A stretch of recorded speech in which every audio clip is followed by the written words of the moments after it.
Hello, everybody, and welcome to Taking Control, the ADHD podcast on True Story FM. I'm Pete Wright, and I'm here with Nikki Kinzer. Hello, everyone. Hello, Pete Wright. Hi, Nikki Kinzer. Welcome to this, the ultimate episode of our season. This is the end of season, what even is it, 32 of this show. We're about to head into our summer break. I'm very excited.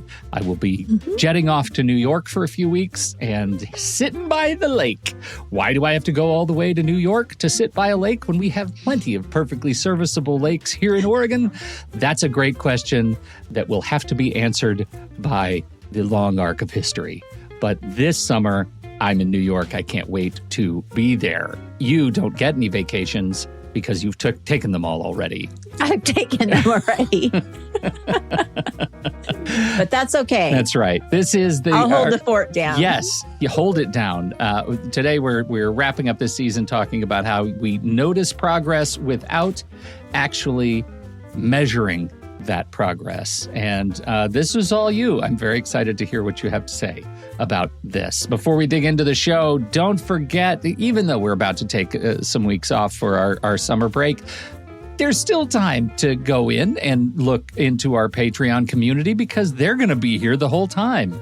If you are a regular listener, if you haven't yet caught up on all 700 plus episodes of the show, check out Patreon.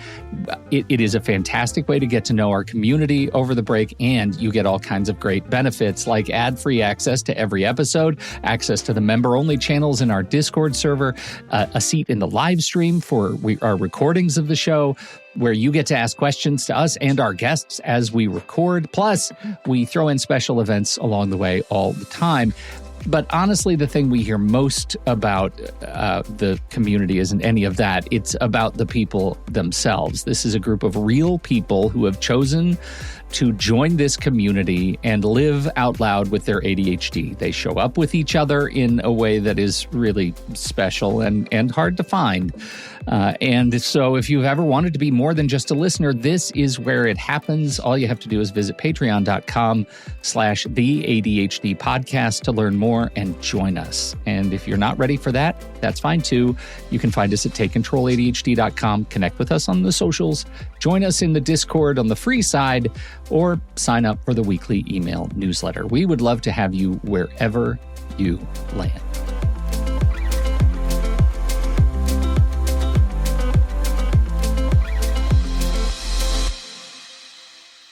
All right, Nikki, here we go. It's the end of the day. I'm in bed.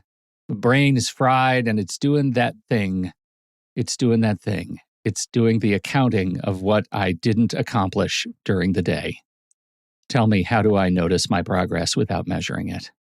I love that. And let's start with the title, right? Because I think that you did the title, and you probably didn't even think I was going to analyze the title as much as I did, but that's okay, because I'm going to analyze it for you right now. Do it. How to notice progress without measuring it. So without measuring, those two words, they're actually doing a lot of work here, because measuring typically means that there's some kind of scorecard that we're aiming for, right? We're tracking and we're trying to get as many check marks. We're trying to check off as many things as we can on the to-do list. Streaks, that is more of a thing for my daughter back in middle school with, I think it was Snapchat. You had it's all about streaks. Streaks, yeah, like that was a big deal.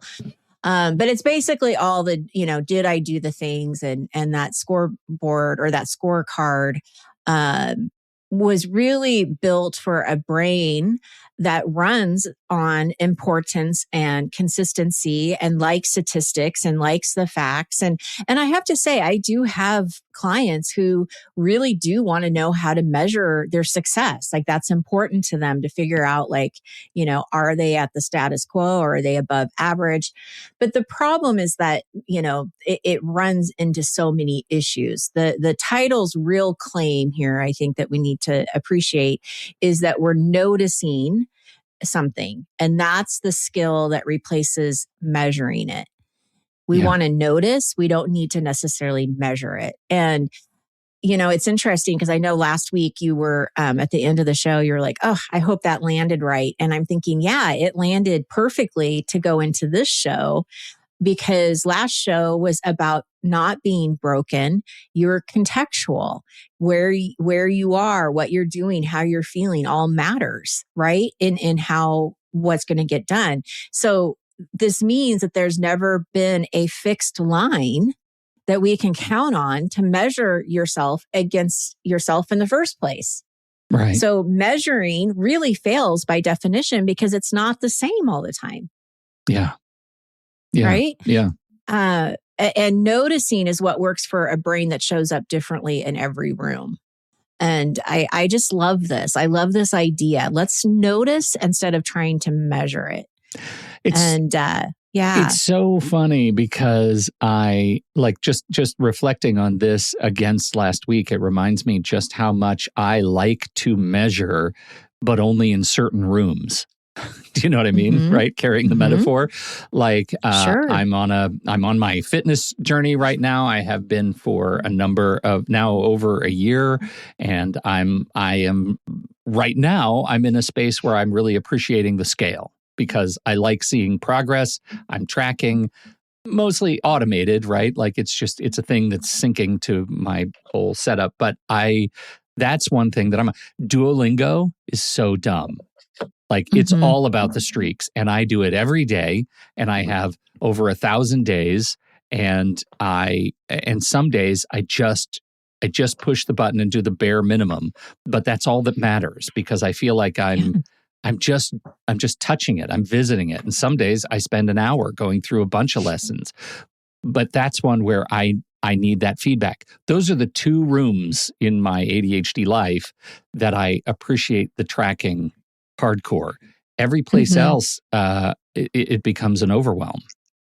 Mm-hmm. And I think it gets in the way of actually doing the noticing. Right. Well, especially if you broke the streak or the number didn't go down, it went up. Yeah. Then it can be this psychological, for me, war, right. Then I'm broken. Of fighting that. Yeah. I want to talk a little bit about why or what is happening where we only count kind of the things that are undone, just to give people an understanding, because I think that awareness is really important. The undone is often really loud, where the win is very silent. And what I mean by that is if you have a chair full of laundry, that's screaming at you. If you have a list of 20 things that are popping up for today, that's loud and it's screaming at you. But what's not screaming at you is the email that you already sent off today. We don't see the check off stuff. We only see what's left. And so we're already at a disadvantage, right? Because what is loudest is getting our attention. What's silent, we're ignoring or we're forgetting about. And then we've talked about this, I think, a lot in these past episodes, is that you're stacked between this lifetime of being measured in different ways, whether it's report cards, performance reviews, people doing things in a quicker, more efficient way than what you're able to, all of these things that are showing up for you. And we forget that the progress is silent. It's quiet. And so that's something that I just want people to kind of think about, because when I was thinking about it, I'm like, that's so true. I'm always faced with what's left. I can see that the dishes are still needing to be done, but forget that I just did a webinar on Tuesday that I prepped for. Totally. Right. Yeah. So it might not surprise you to know that I did a little research and I found something that really surprised me. And so I have to introduce you to somebody named Bluma Zygarnik. Zygarnik, who was a Lithuanian Soviet psychologist. In 1927, we have coined the Zygarnik effect. 1927. That's a long time ago. Right? Is a psychological phenomenon where people remember uncompleted or interrupted tasks far better than completed ones. When you start an activity, your brain creates a task-specific tension that keeps the information active in your working memory at some point until the task is fully resolved. Now, neuronormative brains, those that exists without living on the shelf of shame. But that task-specific tension in ADHD brains is more likely to create that sort of shame loop where it's not just the thing is uncompleted, it's I am a terrible person for not living in a state of completion, and those things just start to stack up. That ideally, in again a neuronormative brain, creates a subconscious drive to finish the task, right? That you're aroused to the point that details stay fresh.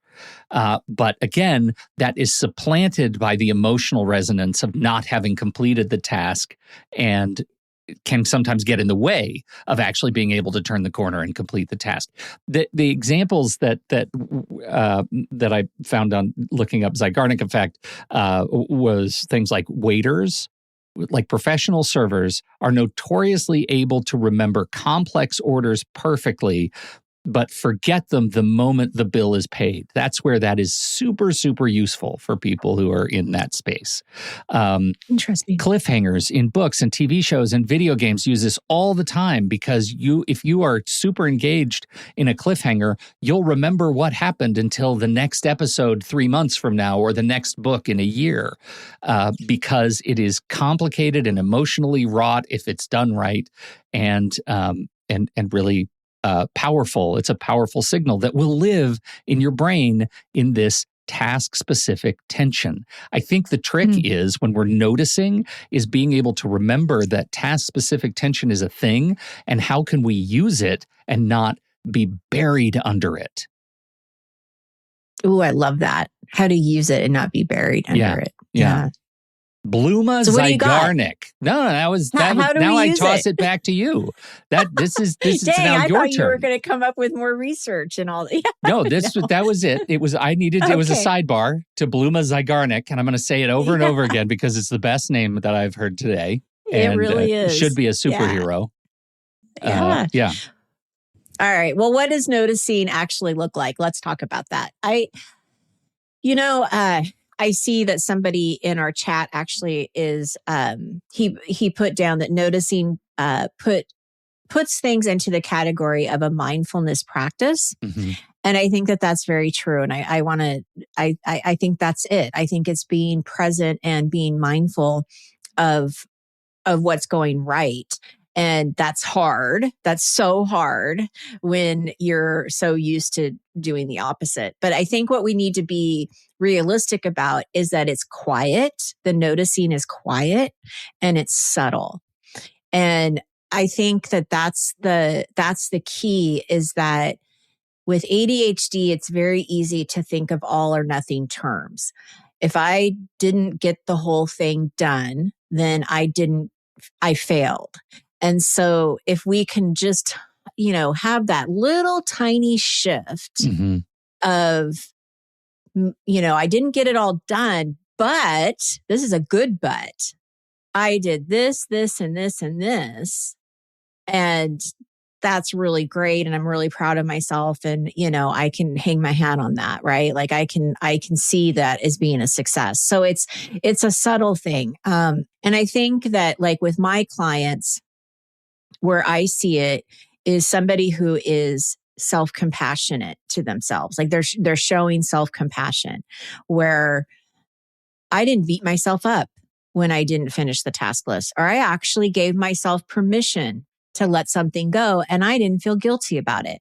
This is a subtle thing that has happened, didn't take away the list or anything like that. They didn't do more, but they were accepting of it. They still are holding themselves with compassion and understanding and acceptance. And I think that's really big. So it's catching ourselves being aware of something that we're doing that maybe we think should just be expected too, right? Well, we always get up We always brush our teeth. We always do that. But you know what? It's kind of still a big deal. You got up out of bed when you didn't want to. Well, yeah, you know, you we had showed to up when figure you didn't that want out, to. right? At some point, we didn't get up and brush our teeth. Like at some point, we had to figure out how to do that on our own. Right. The same situation that has come up for you, you know, a million times where you felt guilt. Like, let's say you were late, and every time you felt, you know, guilty about being late, and then one time you feel a little less guilty about it, you apologize or whatever you need to do, and you let it go. Yeah. You don't hang on to it. That's noticing it. That's forgiving yourself and being okay. I don't need to have this ruin my day. Yeah. I think that's you know, back to Bluma Zygarnik. The task-specific tension is a space that I don't think is going to be unfamiliar for people living with ADHD, right? That's task-specific weight. But the other side of that I feel like you're pulling out is completion-specific relief. The CSR, that's what I want, right? I want to be able to notice the stuff that I've done and been successful at, and that needs to be part of the routine. I actually don't mind living in some task-specific tension because it does help motivate me to get things done, right up to the point where it becomes a weight and a blocking task. It's useful energy during a workday. But at the end of the workday, I need to let go of that and be able to exist in this completion-specific relief state where I can just celebrate the things that I have done, notice that I have moved some things forward, even if not all the things that I wanted to move forward, and be able to celebrate those internally as a way to lighten the load. Absolutely. Yeah. All right. So here's another example that I got to witness actually from a client this week, where she was talking about doing some things for her family and actually feeling good about the choice. So even though there were other things that needed to be done, she knows that her family is, you know, one of the most important things, right? So she took that time to actually be in it and be with her family member, and was able to release that guilt or any kind of self-criticism or anything that might, you know, have popped up. And it seems like, well, of course, right? It's family. Like, of course you're going to drop everything for family, but it's not, you don't leave the guilt, right? You do it because that we know that that's what we need to do and that's where we want to be. But you still can hold on to that guilt of, well, I can't do enough. Like, I still need to do this, even though I'm paying attention to this. I need to do more than when I get back to the office or whatever. And being able to let that go and just be in the moment is that measurement that we are. Well, it's not the measurement. It's when we're noticing that something is shifting for us. And I think that that's really key, you know, just to keep noticing those little things, those little moments where we can reframe something and have it be more compassionate. Well, I think that's, I want to get to the practical, like what do you, when you're coaching, how do you coach making that shift? Because it's not a natural state to notice stuff, right? That's not a natural thing. Again, it's a muscle, it's a practice, it is a sort of devotion to the positive in our lives, to progress, and it doesn't become a thing that we do naturally unless we really try. And I'm curious how you guide people to learn to do this, to be this kind of a person, a noticer. Yeah. Well, you know, I think going back to the mindfulness, I think it's about practice. And I think it's also about not trying to turn the noticing into a new thing to measure. Right. That's the whole thing. Because my first instinct is, okay, well, then obviously I need a checklist. I need a worksheet. I need something. But that's completely defiles the point. Right. It's dressing it up as a nicer scorecard, but that's not what we're trying to do, because that's where, I mean, and I relate to this specifically around anxiety. If I am aware of my anxiety can produce more anxiety because now I'm anxious, right? And I know I'm anxious. And so now what am I going to do with all of this, like, black cloud around me. Yeah. And so I think that, I think it's being careful that we're just not noticing, and we're not putting any standards around what we're noticing. We're not putting any judgment. We're not grading ourselves about how self-compassionate was I today from, Right. 1 to 5. That's not what we're doing. We're noticing that, all right, I'm feeling pretty low. I'm not feeling great. I don't feel like I had a great day, but let's notice what was good. What is one thing that you did visit? And I think this is where the visit becomes really important, is that matters. Just opening the email matters. Maybe you didn't reply, maybe you didn't do anything with it, but you did visit it. That is something to notice and not to just let it go. Getting up out of bed. All right, well, I didn't do much at work, but I showed up. I was there. I was present. And, that's something. And so it's really, I think, practicing being mindful, practicing what you're noticing. We talked about this a few episodes back, where I had this picture on Facebook where it said, how many blue items can you see in the picture? Yeah, and it was the yellow vase. And you're only focused on the blue items, and then it goes back and says, what was yellow in the picture? And I don't remember what was yellow in the picture. And then I look at the picture and there's this big, huge yellow vase right in the middle of the picture. How did I miss that? Yeah. Right? That's what's happening. That is the example. That's the example. We never notice everything. We're only noticing what's bad. And that's what's drawing our attention. And that's what's keeping us in shame. That's what's keeping us stuck. And so it's really saying, okay, I want to do something different. I want to open up my eyeballs, and I really want to start noticing everything. And it's practice, it's patience. I also think that for parents who have kids with ADHD, I can't stress this enough. Model it for your kiddos. I don't care if they're 3 or if they're, 25, like our kids. Like, we need to model this too, that if they see mom and dad struggling, but instead of beating themselves up, they're also highlighting that, well, this was good, or however it looks, whatever it looks like. That's a great model. Yeah. Because then your kid's going to believe, like, okay, I'm not a horrible person. Yeah. Yeah. We used to have a thing when the kids were like in all the way through high school until they left, was just we would all sit down to dinner at the same time together at the table when everybody was available. And we would always say, what was the best parts of people's days? It's just a weird way to say it, but we'd always say it. And that was, I think, sort of implicitly our effort to do that, to remind people, everybody at the table, that however hard the day was, there was a best part. And the only thing you couldn't say was dinner. Like, you couldn't say where you are right now. You had to pick something else. But you could say something you were really looking forward to. Like, you were so excited about what was going to happen right after dinner. Like, whatever it was, you had to find a reason to celebrate. That is a little bit of what I think we're talking about, right? Of noticing, of becoming a practice to notice.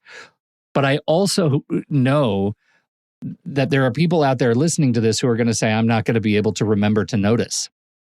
And so I would just like to throw in there, you may need a task. You may need to set a reminder. You may need to do that in order to make it a practice. And it doesn't mean you need a checklist. It just means you have to set a little reminder that says, notice. Just notice right now. To help you build that muscle. Absolutely. And I love that, because I love the simplicity of just notice, right? There's so much, that word it carries so much. And I remember when we did our presentation about finding joy. And that was the thing that really resonated when we were doing that, is that joy doesn't just happen. You find it. Yeah. You look for it. And it can be in little things. It doesn't have to be going on vacation, this is a joyful thing that you're going on vacation for, in the summer. I went on vacation in the spring. Like, those are great, joyful things. But it's also, we can also get a lot of joy from petting our animals, from looking at a flower outside, or, having that first cup of coffee. Like all of these things, we have to find it and we have to notice it. And I love that reminder of, and practice. We practice it. We practice. Yeah. Mm-hmm. That is probably the hardest thing to do. And especially, as we zoom out of this season, right? Like we're talking about building a lot of internal muscles, about the interiority of our experience every day, and figuring out where we get to take permission to do the things that we need to do in our lives, and how we manage our energy, and how we manage our capacity, and what is broken versus what is contextual. And all of those things are asking kind of a heavy load of us and our experience inside our skin as we relate to the world and deal with the overwhelm and the RSD. We know all of that is a reality, and maybe that little daily tickler that just says notice is the reminder of the entirety of the season, of all of these conversations and all of the guest conversations about, what it means to be good enough. Maybe you just notice, and that's enough to get yourself started on this road. It's all really the same skill. Yeah, absolutely. I love it. Okay. So we have to, again, remind people that even though we're on a summer break from the show, our community doesn't go quiet, folks. Oh, no. It gets louder in some ways. So I just want to remind people to check out our Patreon membership. We have lots of things that we do on a monthly basis. We have coaching with Nikki, coffee with Pete, the accountability anchor body doubling sessions. You guys, there are people in there every single day. Yeah. So come check those out. They're all inside of our Patreon community. And we would love to have you there and be part of this community. And go check out takecontroladhd.com/Patreon. Thank you, everybody. Thank you so much for for downloading and listening to the show. Thank you for your time and your attention. And please check out Patreon and jump over into the Show Talk channel. That's where we go after these episodes are recorded for conversation and insights from the community. You can join us right there by becoming a supporting member at the deluxe level or better. On behalf of Nikki Kinzer, I'm Pete Wright, and we'll see you right back here next season on Taking Control, the ADHD podcast.